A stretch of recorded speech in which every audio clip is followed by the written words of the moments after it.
আমার মতো মানুষ কাজ করতেছে আর কেউ করতো না। না না, এই গরমে ঘরে বসে থাকবো, টাকা অন্য তো কোনো দরকার লোক নেই। হইলে তখন চলে যেত, তবে আমার অসুস্থ আমি কাজ করবো না। আপনি বিশ্বাস করবেন, কোনো আর্টিস্ট কোনো মেয়ে কাজ করবে না। এই গরমে করবো না। উনি দেখছে আমি কিভাবে বমি করছি, না কইছে, ওই পরে যে কোনো মেয়ে বেরিয়ে চলে যাবে, আমার গাড়ি আনাই দেন চলে যাবে। ওরাও বলছে যে আসলে সানডে অসুস্থ হয়ে গেছে। হবে নাকি ভাই? তখন হিসেবে সাথে হবে। ভাই আমার একটা বিস্কিট দেন তো, বিস্কিট কোনটা? ছোট বিস্কিট আছে যে মিষ্টি আনা দেন। 20 টাকা। ওটা কি ওটা?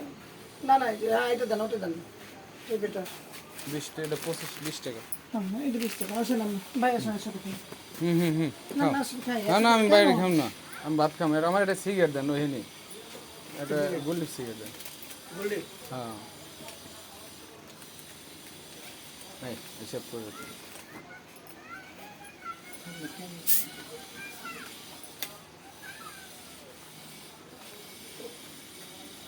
এক এক খাওয়াটা হাতে,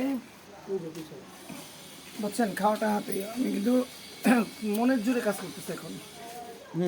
সকাল মানে যে এখন অবস্থা আমাদের দেখছি, আমার শরীর কিন্তু এখনো কাঁপতেছে। আমি এখানে খালি তার ক্ষতি যেন না হয় এই জন্য কাজ করতেছি। নাহলে অন্য কোনো মেয়ে হলে বলতো কি ভাই আমার গাড়ি আনাই দেন, পেমেন্ট আনান, চলে যাবো। রেডি থাকলে তোমার কাজে সময় লাগে না। আমার কতক্ষণ লাগে? আমার শটটা কতক্ষণ লাগছে? আমি তোমার ই দাও নাই, ফেসবুক দাও নাই, ইমো দাও নাই, ভিডিওগুলো তো দেখতে হবে। নাম্বার নাও, ফোন নাম্বারটা নিয়ে আমারটা ওইটা ইমো আচ্ছা তুমি এনে বলো, মুখে বলো। 01711 074122 আবার 01711 074122। ঠিক আছে। মানে রোডটা কি কালকেও আজকেও? কালকে শুধু তুমি আমি হ্যাঁ, 2টা দিন। আর মানে কেউ ছিল কোনো মেয়ে না কাজ না করছে না নাকি? না না, ওই মেয়ে নিব। সন্ধ্যার পর এখানে এটা করছে, হ্যাঁ ওই তাও তো আমি করতেছি।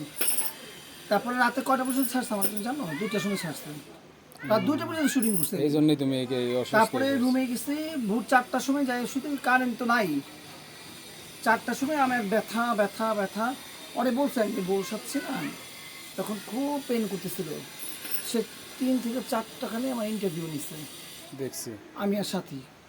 সাথী তো তার লোক করবেই, হ্যাঁ, কিন্তু আমার তো বাইরের আর্টিস্ট, আমার সাথে তো ইন্টারভিউ কোনো কথা তোমার ছিল না। পরিশ্রম হয়েছে গেল বেশি অনেক, এই তাহলে জন্য। এখন যদি তোমার মুখ কালা করো, আমার তো কিছু করার নেই। না না, তারপরে আমার মতো মেয়ে দেখে এসে কাজ করতেছি। নাহলে সকালবেলা তোমার ডার্লিং দেখে এসে আমার অবস্থা, সে আমাকে ধরে রাখছে, আমি এগুলো কাঁপতেছি, নাকি আমাকে বমি হচ্ছে না। মুখে 2টা পরোটা নিয়ে দিছে, একটা অর্ধেক খেয়েছে, আর ডিম ভাজা টাজা কিছু তোমার যে অবস্থা দেখছি তুমি কাজ করার কথা না, তবুও তুমি কাজে উঠে আইছো, সুস্থ হয়ে যাও। কারণ আমি শিল্পী, আমি শিল্পীর ঘরে জন্ম নিয়েছি, আমি শিল্পী। এই জন্য বুঝো। আমার মা বলতেছে তুমি যতই অসুস্থ হও, গেছো যখন বাবা কাজটা করে আসো, তুমি তো ফেসে যাবে। ভাইয়া